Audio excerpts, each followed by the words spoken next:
দুনিয়াতে এমন কোনো মুসিবত বা কষ্ট আছে কিনা যার কারণে আত্মহত্যা করা বৈধ হয়ে যায়, নাকি হাজারো কষ্টের মাঝেও আত্মহত্যা করা না যায়? এবং আত্মহত্যাকারী কি চিরস্থায়ী জাহান্নামী হবে? এই প্রশ্নের উত্তরগুলো আজকে আমরা ইসলামী দৃষ্টিকোণ থেকে জেনে নিব। আল্লাহ তাআলা আমাদেরকে যে জীবন দিয়েছেন, এটি মূলত আল্লাহ তাআলা পক্ষ থেকে নেয়ামত। শুধু নেয়ামতই নয়, বরং এটি আমাদের নিকট আমানতও বটে। আল্লাহ তাআলা বলেছেন যে সুম্মা লা তুসআলুন্না ইয়াওমা ইযিন আনিন নাঈম, কিয়ামতের ময়দানে তোমাদেরকে তোমাদের প্রত্যেকটি নেয়ামত সম্পর্কে তোমাদেরকে জিজ্ঞেস করা হবে।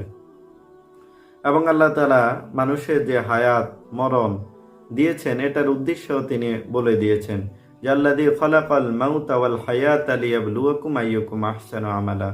আমি যে জীবন এবং মরণ সৃষ্টি করেছি, এটার উদ্দেশ্য হচ্ছে এটা দেখা যে তোমাদের মধ্যে কে সৎকর্ম করে, কে ভালো কাজ করে।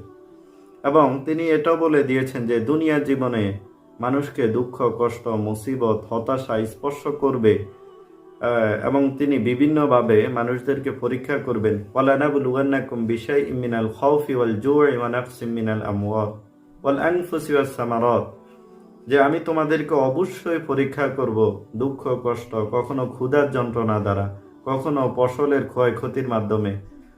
এভাবে বিভিন্নভাবে তিনি পরীক্ষা করবেন।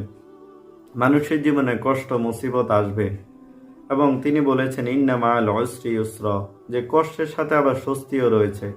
তাই কষ্ট মুসিবতের ক্ষেত্রে হতাশ না হয়ে তিনি আবার আশার আলো দেখিয়েছেন যে যে ব্যক্তি ধৈর্য ধারণ করবে সে এর প্রতিদান পাবে। তাই বিপদ আপদে হতাশ না হয়ে ধৈর্য ধারণ করতে হবে, এবং কোনো অবস্থায় নিজের জীবনকে বিসর্জন দেওয়া যাবে না, এটি নাজায়েজ হারাম। আর আত্মহত্যা করা ব্যক্তি কি চিরস্থায়ী জাহান্নামী? হাদিস শরীফের মধ্যে আছে যে ব্যক্তি পাহাড়ের উপর থেকে ঝাঁপ দিয়ে আত্মহত্যা করবে, কিয়ামতের ময়দানে জাহান্নামে তাকে অনুরূপভাবে শাস্তি পেতে হবে। অর্থাৎ যে যেভাবে আত্মহত্যা করেছে জাহান্নামের মধ্যে সে এইভাবে শাস্তি পেতে হবে। এখন প্রশ্ন হচ্ছে, সে কি চিরস্থায়ী জাহান্নামী?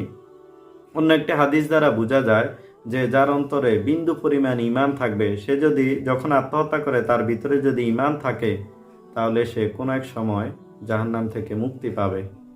কিন্তু কোনো অবস্থায় আত্মহত্যা করা এটি জায়েজ নয়, এটি নাজায়েজ হারাম। এবং জীবনে দুঃখ মুসিবত কষ্ট আসলে আত্মহত্যা না করে আল্লাহর উপর ভরসা করতে হবে, সবর করতে হবে। আল্লাহ আপনাকে আপনার জন্য সুন্দর পথ বের করে দিবেন। ইন্না মাআল উসরি ইউসরা। আপনি যদি এই চ্যানেলে নতুন হয়ে থাকেন তাহলে চ্যানেলটিকে সাবস্ক্রাইব